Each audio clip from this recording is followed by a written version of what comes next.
Glória a Deus, toda a honra e toda a glória seja dada ao Senhor. Hoje é sexta-feira, dia 30 de abril do ano de 2021, um dia muito especial, porque hoje a Vale de Bênção Brasilândia completa 18 anos para a glória de Deus.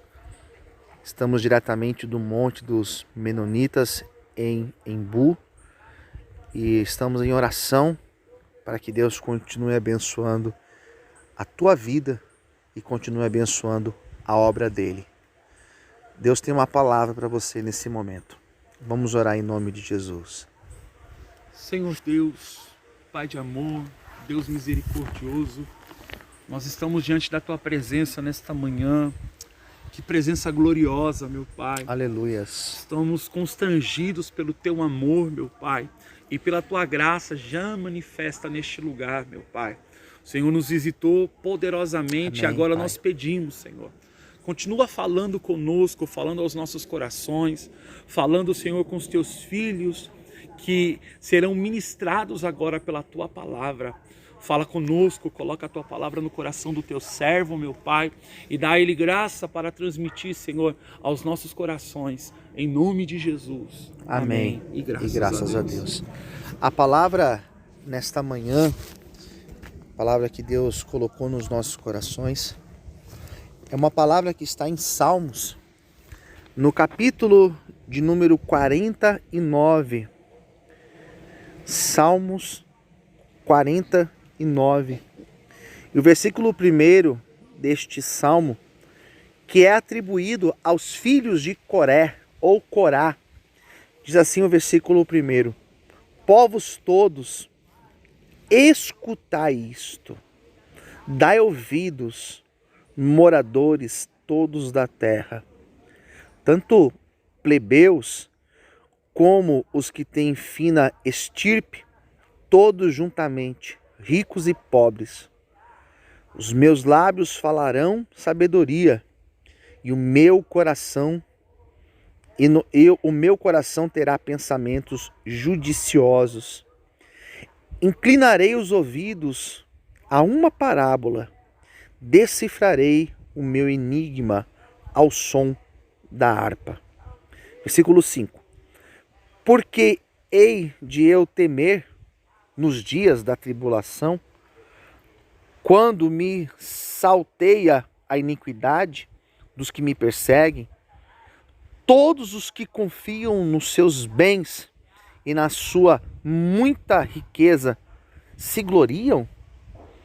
Ao irmão verdadeiramente ninguém o pode remir, nem pagar por ele a Deus o seu resgate.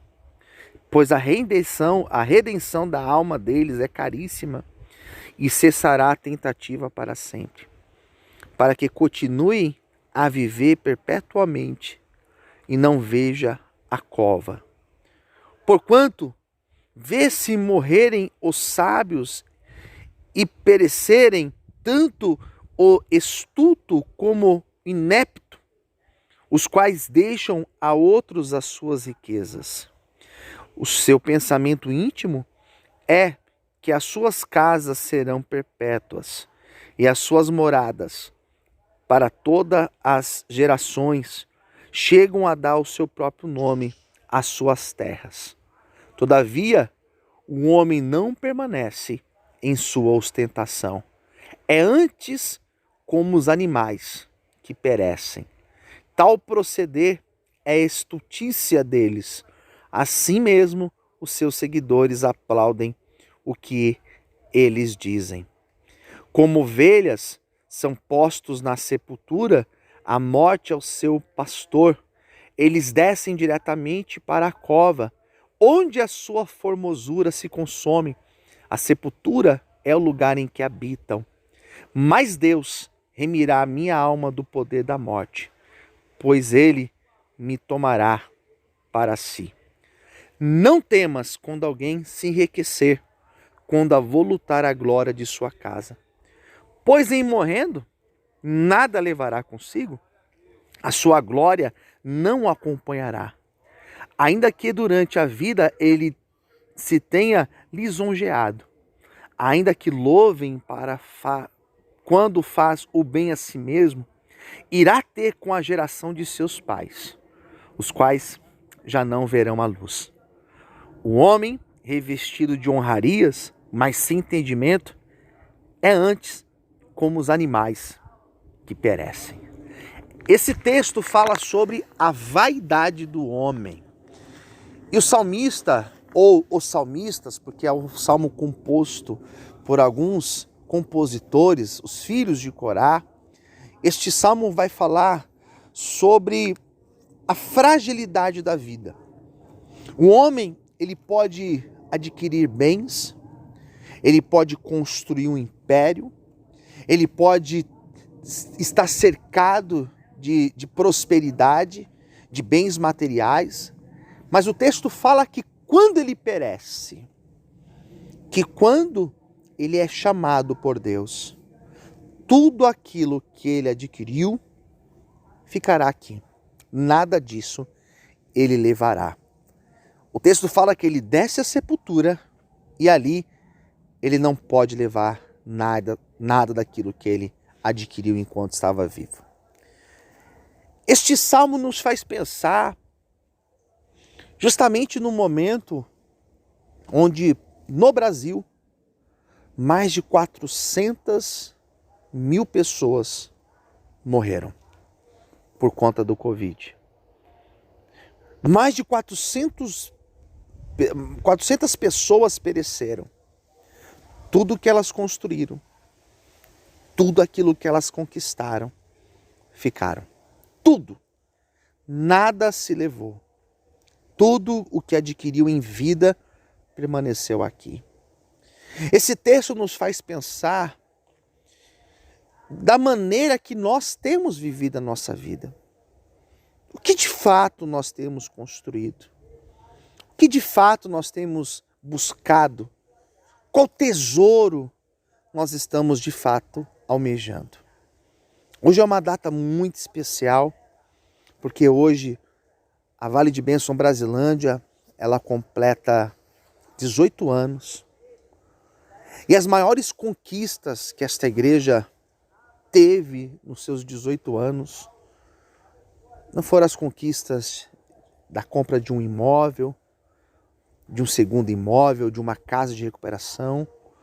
Isso são coisas importantes, são coisas que alegram o nosso coração, mas sem dúvida, as maiores conquistas que nós tivemos, nós podemos dizer que foram as inúmeras vidas que se renderam a Jesus Cristo, se converteram ao Senhor e tiveram as suas vidas transformadas.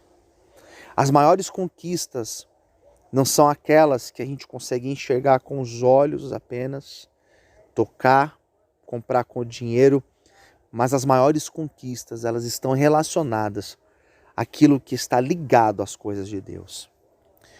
O que o salmista está dizendo é que às vezes nós olhamos para a prosperidade do ímpio, e tem outros salmos que falam sobre isso, que olhamos para aquilo que o ímpio adquiriu, a prosperidade que ele tem, o crescimento que aquela pessoa teve, que aquela determinada empresa teve, aquele determinado profissional teve, e nós, como foi pregado ontem, nós temos às vezes a mania de comparar.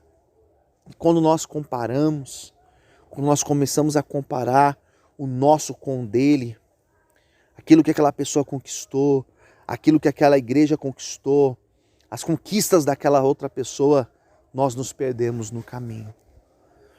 Nós nos perdemos na caminhada, porque para cada pessoa existe um tempo, para cada igreja existe um tempo, para cada profissional existe um tempo. E esse tempo não é determinado pelo homem, mas é por Deus. E a grande verdade é que para cada um Deus tem um tempo determinado. E quando chega o tempo de honra, não há nada que impeça. Quando chega o tempo de Deus trazer a conquista, não há nada que impeça. Ontem, por exemplo, foi pregado na igreja acerca de Davi, que recebeu uma promessa e voltou a ser quem ele era, humilde, cuidador de ovelhas, pastor de ovelhas. E daquele momento até ele alcançar a promessa, já com 30 anos, foram anos de dificuldade, lutas, de perseguições, descrédito, foi parar na caverna de Adulão, foi perseguido por Saul, teve que fugir da presença de Saul por diversas vezes, mas chegou uma hora que Deus falou: eu vou te honrar. E ali foi a honra de Deus, e ali chegou o tempo de Deus.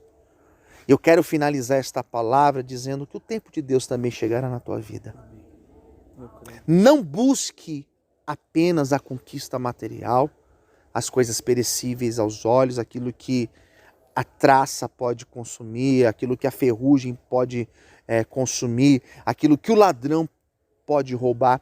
Busque a sua vida de comprometimento com Deus, de relacionamento com Deus, porque isso são as coisas que de fato permanecerão lá na eternidade. A minha oração nesta manhã de sexta-feira é que Deus possa abençoar todos vocês que estão ouvindo essa mensagem, que você possa ter a certeza que as coisas chegarão para a tua vida no determinado tempo de Deus, e que os maiores tesouros não são aqueles conquistados e que podem ser roubados por alguém, pode ser adquirido pelo dinheiro. Os maiores tesouros são aqueles que estão na presença do Senhor. Que Deus te abençoe nesta manhã.